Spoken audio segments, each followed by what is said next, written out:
What is up, everybody? And welcome back to the channel. It's your boy Trev Dog, and I'm so excited you're here today. Have you ever felt like you're just trying to keep up? Like life, money, and everything else is moving at a million miles an hour? I know I have. It's like one minute you're figuring out what to have for dinner, and the next, you're hearing about AI that can write a symphony or people planning a vacation to space. It's a lot. But don't you worry, because today, we're going to slow it down and break it all down together. So get comfortable, grab a snack, because we're diving into the absolute must-know essentials for life, money, and what's trending in the world right now. Think of this as your personal roadmap to not just surviving, but totally thriving in this crazy, amazing world. We're going to cover everything from getting better sleep tonight to making extra cash tomorrow, and even peek into what the future holds. It's going to be a wild ride, and I promise you'll leave here feeling smarter, more prepared, and maybe even a little bit amazed. I'm talking real practical tips that you can actually use, and some seriously cool facts that will make you the most interesting person at any party. You're not going to want to miss a single second of this one. We've got a ton to get through, from life hacks to money moves to the trends that are shaping our future. Are you ready? I'm ready. Let's get into it. All right, let's start with the absolute foundation, the bedrock of everything else we're going to talk about today: sleep. I know, it sounds so simple, right? But honestly, how many of us are actually getting enough of it? It's the first thing we sacrifice when we're busy. We think, oh, I'll just pull an all-nighter, or I'll catch up on the weekend. But here's the thing, your body and brain see that as a massive betrayal. Sleep isn't just about resting, it's when your body does all its heavy lifting, repairing cells, consolidating memories, and recharging your mental and physical batteries for the day ahead. Think of it like this. You wouldn't expect your phone to work all day if you only charged it for 10 minutes. It would die by lunchtime, right? Your brain is the same way. When you skimp on sleep, you're not just tired. You're less creative, you're more irritable, your decision-making skills take a nosedive, and your immune system gets weaker. We're talking about a direct impact on your health, your mood, and your ability to be productive. So making sleep a priority isn't a luxury. It's a non-negotiable part of being a functional, successful human being. So what can we actually do about it? First, let's aim for the magic number 7 to 9 hours a night, not 5, not 6, 7 to 9. Find your sweet spot and protect it fiercely. The next huge tip is consistency. Try to go to bed and wake up around the same time every single day, even on weekends. I know it's tempting to sleep in until noon on Saturday, but it messes with your internal body clock or your circadian rhythm, making it much harder to wake up on Monday morning. Consistency is key to training your body to sleep better. And finally, let's talk about your pre-bed routine. This is huge. An hour before you plan to sleep, start winding down. This means dimming the lights in your house to signal to your brain that it's nighttime. And the big one, put away the screens. The blue light from your phone, your tablet, your TV. It's like a shot of espresso for your brain, telling it to stay awake. Read a book, listen to some calm music, do some light stretching. Create a relaxing ritual that tells your body, hey, it's time to power down. Trust me, your future self will thank you. Okay, from one essential to another, we just talked about putting our phones away before bed, but let's be real. Our relationship with technology is a 24/7 thing. It's how we connect, work, and play. But that constant connection can come at a cost to our mental health. The endless scrolling, the constant dings of notifications, the pressure to be on all the time. It can lead to anxiety, burnout, and that feeling of comparing your life to everyone else's curated highlight reel. Digital wellness is about taking back control. It's not about throwing your phone into a river and moving to a cabin in the woods, though some days that sounds nice, right? It's about being intentional with our technology use. It's about making sure that you are using your devices and they aren't using you. Think about it. How many times have you picked up your phone to check one thing and suddenly 45 minutes have vanished while you were scrolling through random videos? That's the tech trance, and we need to learn how to break it. Being mindful of our digital habits is the first step to a healthier relationship with the screens in our lives. So here's a practical step schedule dedicated screen-free time. Maybe it's the first hour after you wake up so you can start your day on your own terms. Or maybe it's during meals so you can actually connect with the people you're with. Put your phone in another room during this time. The physical distance makes a huge difference. You'll be amazed at how much more present and focused you feel when you're not constantly being pulled away by the digital world. It's like giving your brain a mini vacation. Another game changer is to conduct a notification audit. Go into your phone settings and be ruthless. Do you really need a banner, a sound, and a vibration every time someone likes your photo or a store has a sale? Probably not.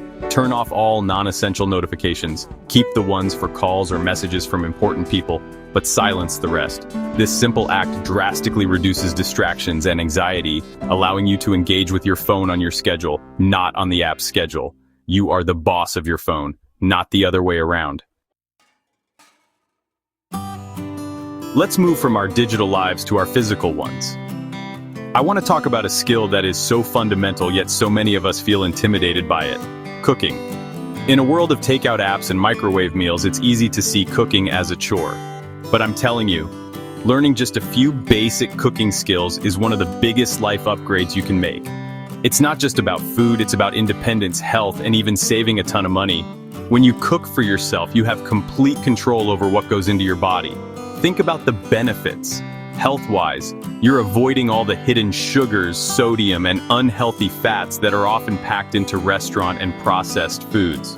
You get to use fresh, whole ingredients. Financially, the difference is staggering. A simple home-cooked meal can cost a fraction of what you'd pay for a similar dish from a restaurant or delivery service. That money adds up fast. And beyond that, there's a real sense of accomplishment and creativity that comes from making something delicious with your own two hands.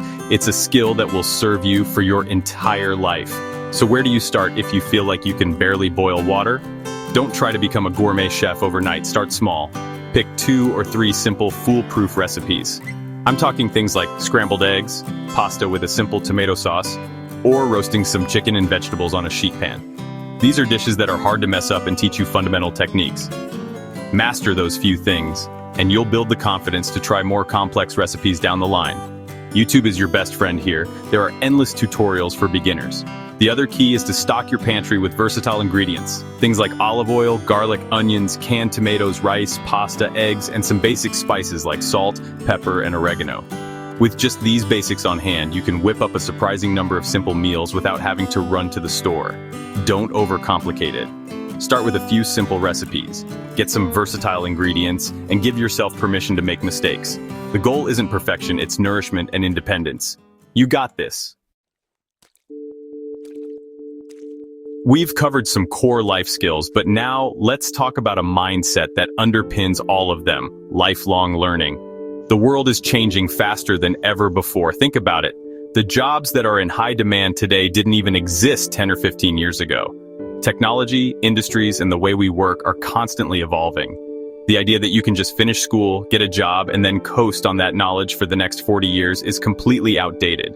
To stay relevant and successful, you have to be willing to learn and adapt always. This isn't about being in a formal classroom for the rest of your life. Lifelong learning is about curiosity. It's about seeing a new piece of technology and thinking, how does that work? Instead of, oh, that's too complicated for me. It's about identifying gaps in your own knowledge and actively seeking out ways to fill them. This adaptability is your greatest asset in a rapidly changing job market. The people who thrive are the ones who can pivot, learn new skills, and apply their knowledge in new ways. It's the ultimate form of future-proofing your career. So how do you make this a part of your life? The key is to be intentional. Don't just wait for learning to happen. Schedule it. Dedicate a few hours every single week specifically to learning something new. It could be anything. You could use that time to watch tutorials on a new software program, listen to a podcast about a new industry, read a nonfiction book, or take an online course on a platform like Coursera or Skillshare. Treat it like an important appointment that you can't miss. The topic doesn't even have to be directly related to your current job. Learning a new language, how to play an instrument, or the basics of coding can all open up new neural pathways and teach you new ways of thinking and problem solving. The goal is to keep your brain engaged and flexible. Embrace the feeling of being a beginner again. It's humbling, but it's also incredibly rewarding. The more you learn, the more you realize you learn, and that confidence will spill over into every area of your life. We've talked about skills for yourself, but we are not islands.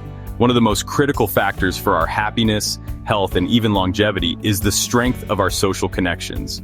You can have all the success and money in the world, but if you don't have people to share it with, people who support you and lift you up, life can feel pretty empty. Studies have consistently shown that people with strong, healthy relationships live longer, have stronger immune systems, and report higher levels of happiness. It's not just a nice to have, it's a biological necessity. In our busy, digitally focused lives, it's easy to let our relationships slide. We substitute a real conversation with a like on a photo. We text instead of calling. We get so wrapped up in our own schedules that we forget to make time for the people who matter most. Cultivating strong relationships requires conscious effort. It's about choosing quality over quantity and investing your time and energy into the people who truly fill your cup and for whom you can do the same. These are the people you can call at 3 a.m., the ones who celebrate your wins and support you through your losses. So, how do we do this? First, prioritize quality time. This doesn't mean you have to plan an elaborate event. It can be as simple as putting your phones away during dinner and having a real conversation. Could be a weekly coffee date with a friend, a regular game night, or a walk in the park. The key is to give that person your undivided attention. Show them that you are present and that you value your time together. It's this focused quality time that truly deepens bonds. And if you're feeling like your circle has gotten smaller, be proactive.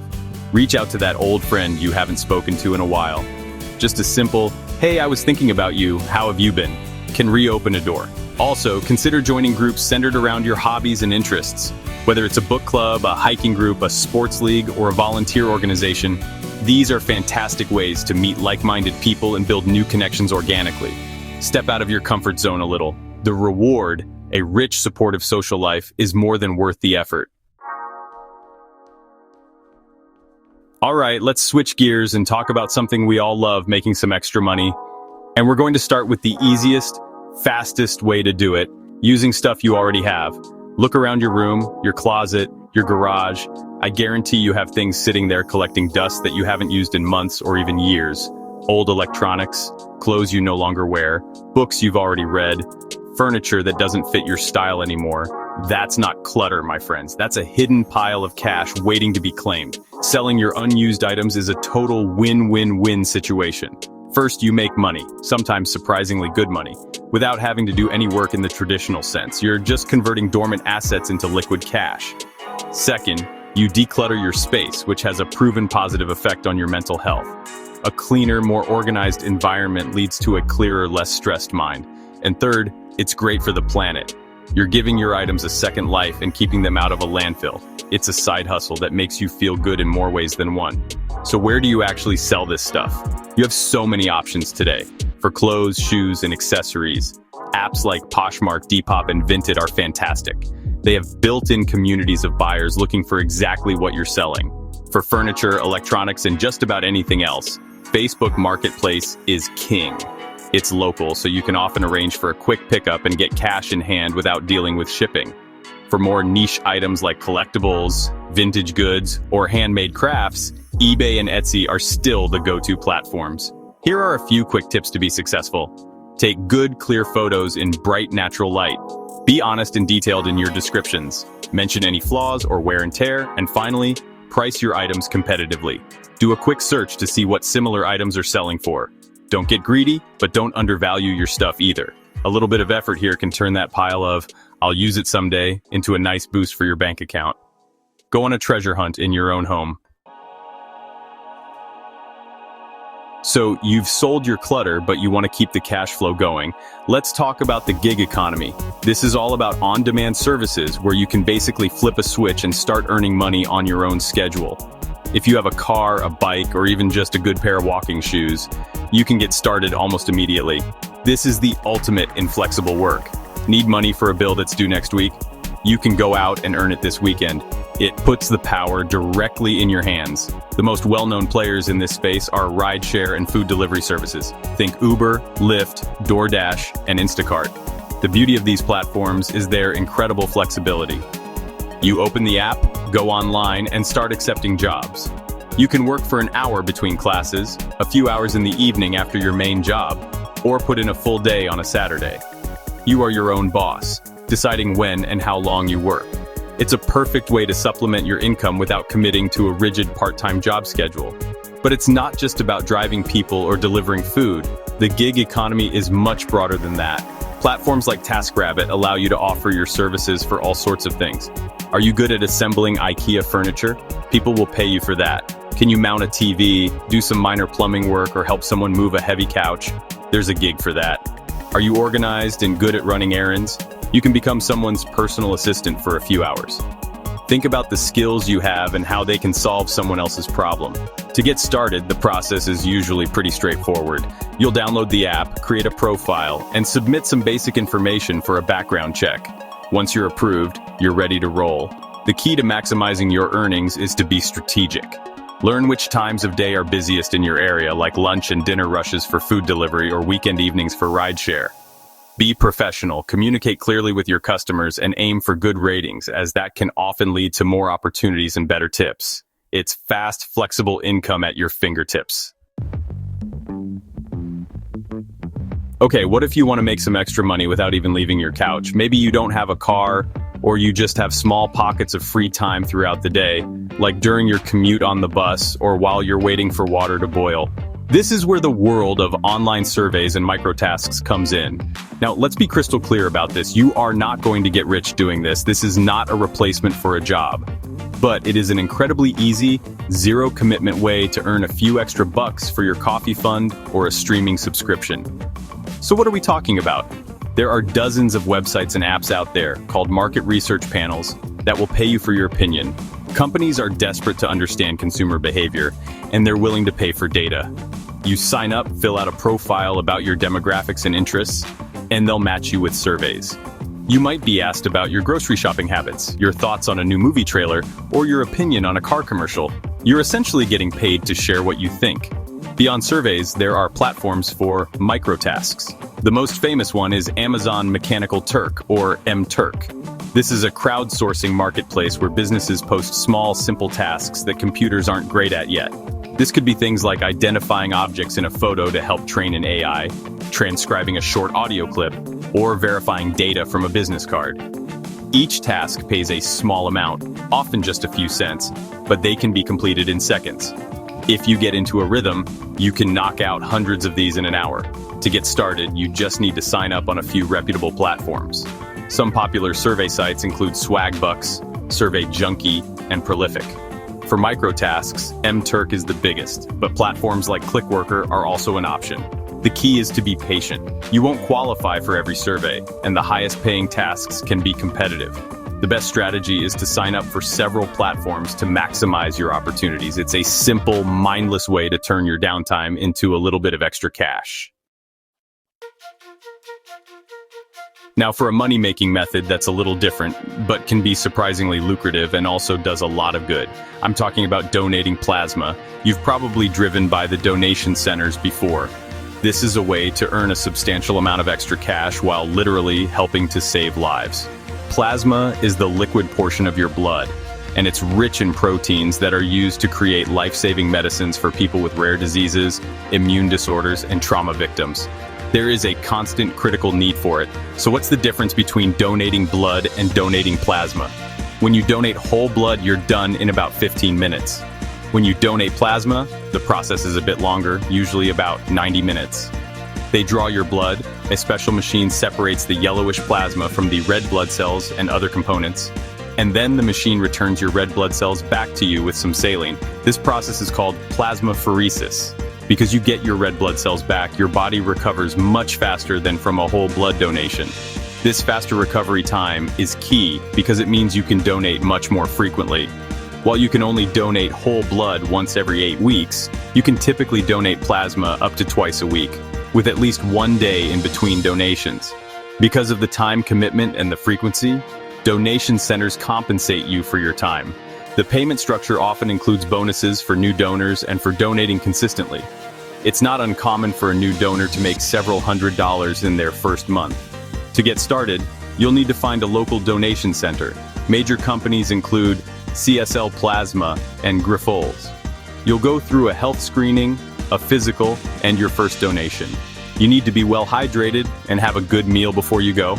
Yes, it involves a needle, which isn't for everyone. But if you're comfortable with that, it's a very reliable way to earn a few hundred extra dollars every month while making a genuine contribution to the health of others. You're getting paid to be a hero, which is a pretty cool gig.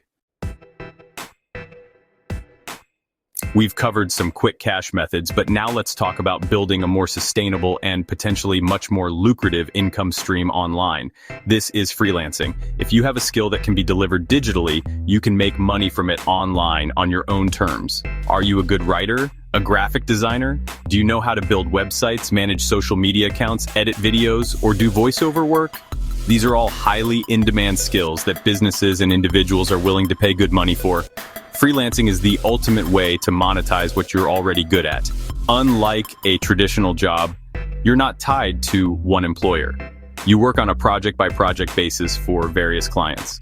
This gives you incredible freedom and flexibility. You can work from anywhere with an internet connection, set your own hours, and most importantly, you set your own rates. As you build a portfolio and get good reviews, you can command higher and higher prices for your services. For many people, freelancing starts as a side hustle and eventually grows into a full-time career that pays more than their old job. So how do you find these clients? The easiest way to start is on freelancing platforms like Upwork, Fiverr, and Freelancer.com. These are massive marketplaces connecting freelancers with clients from all over the world. You create a detailed profile that showcases your skills, your experience, and examples of your work, your portfolio. Think of your profile as your digital storefront. It needs to be professional, compelling, and clearly state the value you provide to potential clients.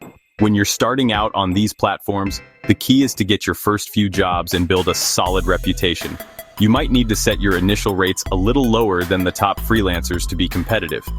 Focus on delivering amazing work, communicating professionally, and getting those 5-star reviews. Those reviews are social proof that you're reliable and talented, which will make it much easier to land bigger and better paying projects in the future.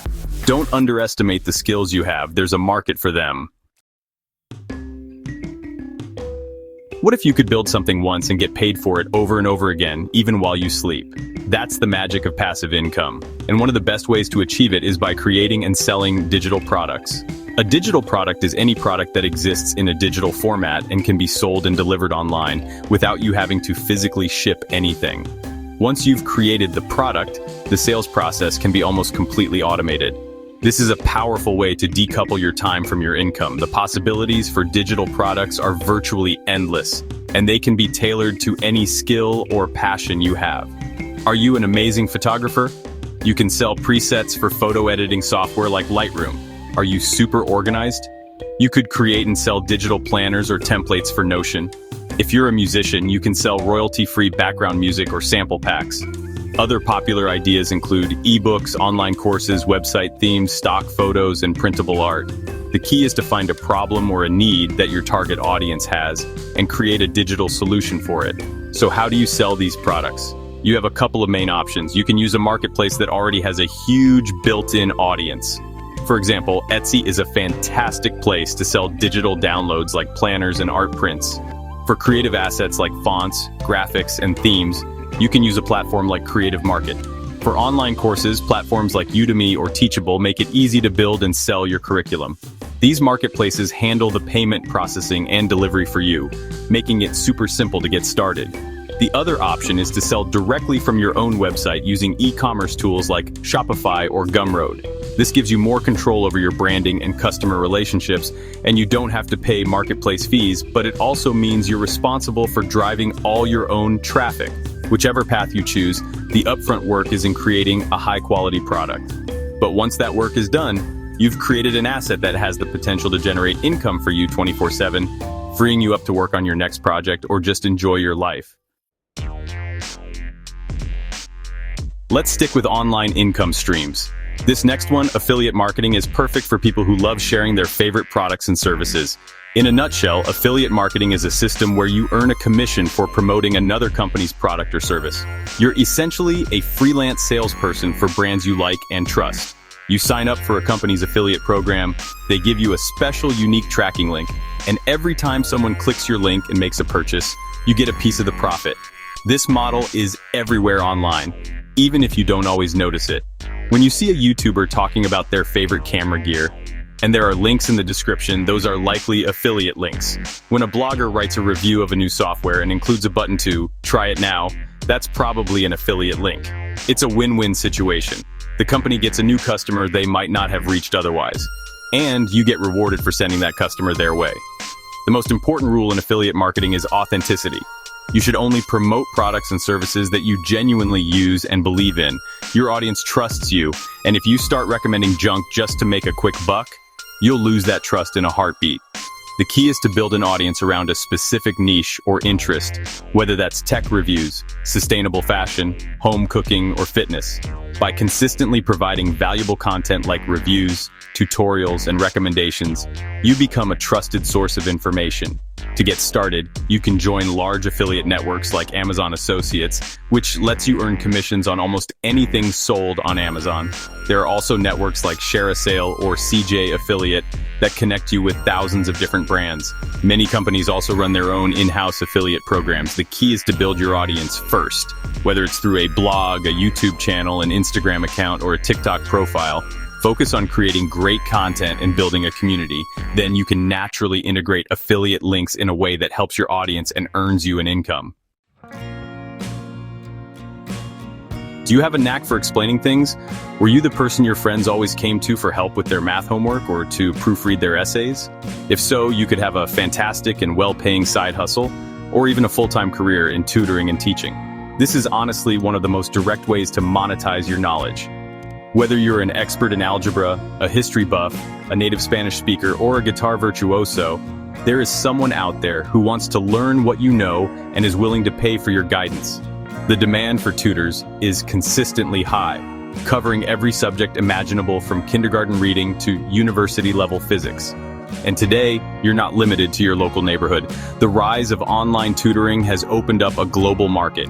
You can be in Ohio, teaching English to a student in Japan, or helping a high schooler in California with their calculus homework. This makes it incredibly flexible. You can set your own schedule, work from the comfort of your home, and connect with students from all over the world. There are many platforms designed to connect tutors with students. For academic subjects, websites like Chegg Tutors, Tutor.com, and Wizant are massive marketplaces where you can create a profile, list your subjects and rates, and find clients. If you're looking to teach a language, platforms like Italki or Preply are the go-to. And if you have a skill like music, art, or coding, you can often find students through social media or by creating your own website. You can also go the old-fashioned route and offer in-person tutoring in your local community, which some parents and students still prefer. To be a successful tutor, you need more than just subject matter expertise. You need patience, excellent communication skills, and the ability to adapt your teaching style to different learning needs. But the rewards are immense.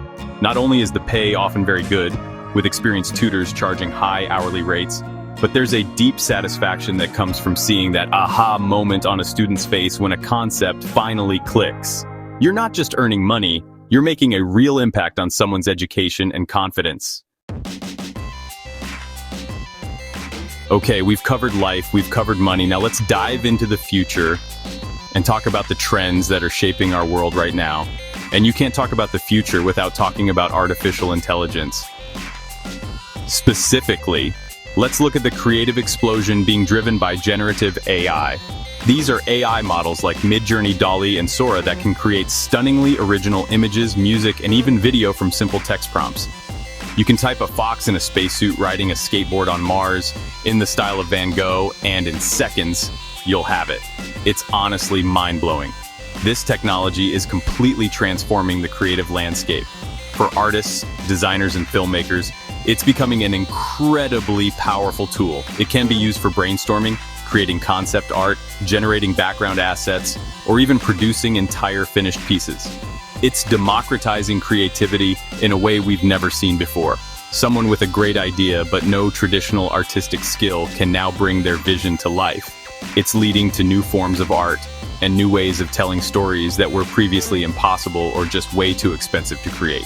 Of course, this creative explosion is not without controversy, and it's a really important conversation to have. There are major questions about copyright since these AI models were trained on vast amounts of existing art from the internet, often without the original artist's permission. Is AI art real art? What does it mean for the careers of human artists and photographers if companies can generate images for free instead of hiring them? These are complex ethical and economic debates that we are just beginning to grapple with as a society. Regardless of where you stand on the issue, one thing is clear. Generative AI is a disruptive force that isn't going away. It's both incredibly exciting and honestly a little bit scary. It pushes the boundaries of what we consider to be art and who gets to be a creator. It's a trend that is forcing us to ask big questions about the future of creativity, technology, and what it means to be human. It's a space you absolutely have to watch because it's evolving every single day. Sticking with the theme of AI, let's talk about a trend that is quietly reshaping our daily digital experience: hyper-personalization. This is the idea of using AI and massive amounts of data to tailor absolutely everything to your individual tastes, preferences, and behaviors. It goes way beyond just showing you ads for shoes you just looked at. We're talking about a world where your streaming service doesn't just recommend a movie, it might even generate a custom trailer for it that highlights the actors or themes it knows you like. Think about how this is already happening. Your TikTok For You page is a masterclass in hyper-personalization. Its algorithm learns your preferences so well that it can serve you an endless stream of content that is almost perfectly tailored to keep you engaged. Your Spotify Discover Weekly playlist feels like it was handcrafted by a friend who knows your music taste inside and out. E-commerce sites are moving towards showing you a completely unique homepage based on your past purchases and browsing history. Everything is becoming a For You page. The upside of this trend is obvious: convenience and discovery. In a world with infinite choice, hyper-personalization acts as a filter, cutting through the noise to bring you content, products, and experiences that you're highly likely to enjoy. It can help you discover your new favorite band, find the perfect gift for a friend, or get news that's most relevant to your interests. When it works well, it can feel like magic, making your digital life easier and more enjoyable. It saves you time and effort by anticipating your needs. But there's a significant downside to consider, and that's the filter bubble. If an AI is only ever showing you things it knows you'll like, you can end up in an echo chamber where you're never exposed to new ideas, different perspectives, or content that might challenge your worldview. It can reinforce your existing biases. And of course, there are the privacy implications. For this level of personalization to work, companies need to collect a staggering amount of data about you. It's a trade-off between convenience and privacy, and it's a conversation we all need to be having. Let's look up, way up. For our entire history, space has been the exclusive domain of governments and highly trained astronauts. But that is changing, and fast. We are living at the dawn of a new space race, but this time, it's not just between superpowers, it's being led by private companies like SpaceX, Blue Origin, and Virgin Galactic. And their goal isn't just to explore, it's to make space travel accessible to civilians. The era of space tourism is no longer science fiction, it's happening right now. We've already seen billionaires and celebrities take short, suborbital flights to the edge of space, experiencing a few minutes of weightlessness and seeing the Earth from a perspective that only a few hundred people in history have ever witnessed. These trips are, for now, incredibly expensive, costing hundreds of thousands or even millions of dollars. But, like all new technologies, from air travel to personal computers, the costs are expected to come down over time as the technology matures and competition increases. This trend is about more than just joyrides for the wealthy. The innovation being driven by these private companies is having a massive ripple effect. SpaceX's reusable rockets have dramatically lowered the cost of launching satellites into orbit, which has huge implications for global communication, GPS, and scientific research. This new space race is inspiring a whole new generation of engineers, scientists, and entrepreneurs. It's making space cool and exciting again, capturing the public's imagination in a way we haven't seen since the Apollo missions. Of course, there are valid criticisms. Some argue that the money being spent on space tourism could be better used to solve problems here on Earth. There are also environmental concerns about the carbon footprint of rocket launches. But regardless of the debates, the sight of a rocket launching and successfully landing back on Earth is undeniably inspiring. It's a powerful symbol of human ingenuity and our relentless desire to explore the unknown. It reminds us that seemingly impossible things can, in fact, become possible. Finding your people. The rise of microcommunities. In a world that feels more connected than ever through massive social media platforms, a fascinating counter-trend is emerging: the rise of microcommunities. People are just getting tired of the noise, the arguments, and the impersonal nature of platforms with billions of users. Instead, they're seeking out smaller, more focused, and more intimate online spaces where they can connect with others over a shared niche interest. We're talking about private Discord servers, dedicated Slack channels, niche subreddits, or paid community platforms like Circle. Think about it. On a huge platform like Facebook or Twitter, you're basically broadcasting to a wide, diverse audience of family, coworkers, and acquaintances. But in a micro-community, everyone is there for the same specific reason. Maybe it's a Discord server for people who love a particular video game, a subreddit for fans of vintage synthesizers, or a paid community for freelance writers to share tips and support each other. The shared passion creates an instant bond and allows for much deeper, more meaningful conversations. These communities provide a sense of belonging that can be hard to find on the mainstream web. They are a refuge from the outrage machine and the endless scroll. In these smaller groups, members often develop genuine friendships, collaborate on projects, and provide real support for one another. It's a return to the early promise of the internet, which was about connecting people with shared interests, no matter how obscure or niche they might be. It's about quality of connection over quantity of followers. This trend is also creating new opportunities for creators and entrepreneurs.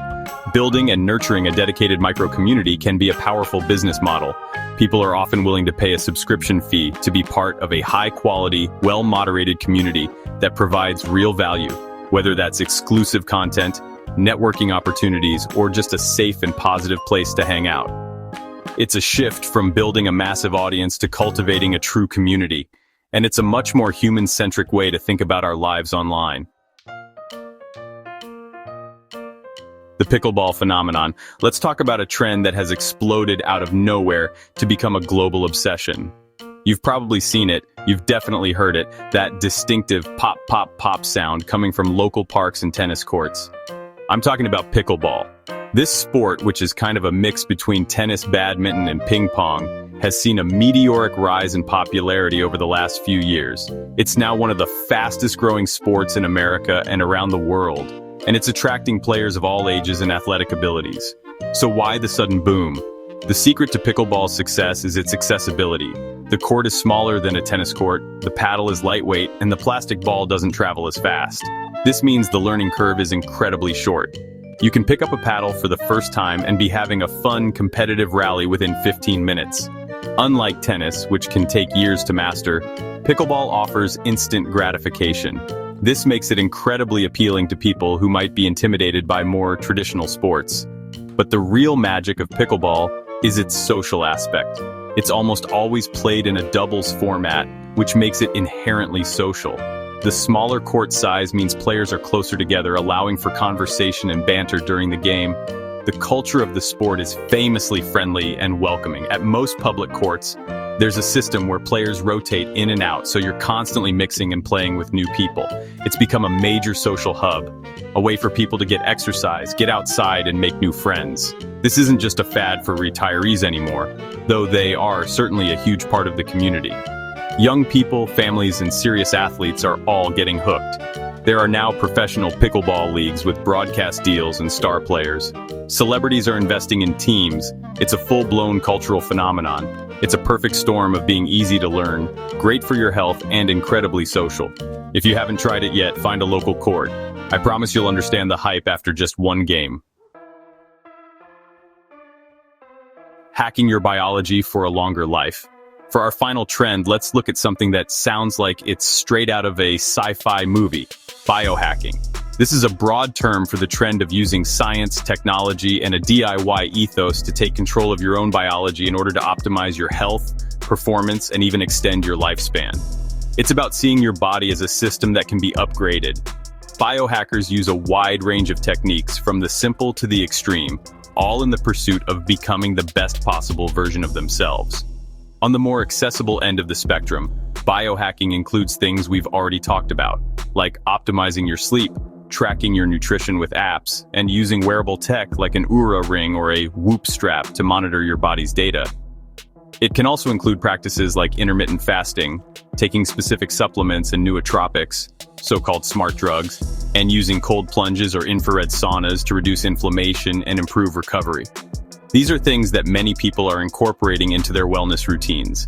Then you have the more extreme end of the biohacking movement: This is where you find people implanting NFC chips in their hands to unlock doors, engaging in young blood transfusions, or following incredibly strict and complex diets and supplement regimens based on extensive genetic and blood testing. This side of biohacking is highly experimental, often expensive, and operates in a gray area that is not always supported by mainstream medical science. It's where the pursuit of optimization can border on obsession. This trend raises some fascinating and important ethical questions. Is it fair that wealthy individuals might have access to technologies that could significantly extend their lifespan while others do not? What are the long-term, unforeseen consequences of tinkering with our biology? There's a debate between the self-experimentation ethos of the biohacking community and the rigorous evidence-based approach of traditional medicine. It's a trend that highlights our deep-seated human desire to overcome our biological limitations, and it's pushing the boundaries of what we think is possible for human health and longevity. Your turn to thrive, and that is a wrap. Wow, we covered a ton of ground today. From the absolute basics of getting a good night's sleep to the wild future of space tourism and biohacking. My head is spinning with all the possibilities, and I hope yours is too. The goal here wasn't to overwhelm you, but to give you a toolkit, a whole collection of ideas you can pull from to start making small, positive changes in your own life. You don't have to do everything at once, but the journey of 1,000 miles begins with a single step, right? So here's my challenge to you. Try to pick at least one thing from each section to experiment with this week. From the life section, maybe you'll commit to a real pre-bed routine. From the money section, maybe you'll take 30 minutes to list one item on Facebook Marketplace. And from the trend section, maybe you'll just read one more article about AI or listen to a podcast about pickleball. The key is to take action and see what works for you. Stay curious, stay adaptable, and enjoy the ride. Thank you so much for hanging out with me today. If you found any of this helpful or interesting, you know what to do. Hit that like button, subscribe so you don't miss what's next. And most importantly, head down to the comments. I want to hear from you. What's your #1 must-know tip for life or money? What trend are you most excited or worried about? Let's keep the conversation going. Until next time, take care of yourselves and each other. Peace.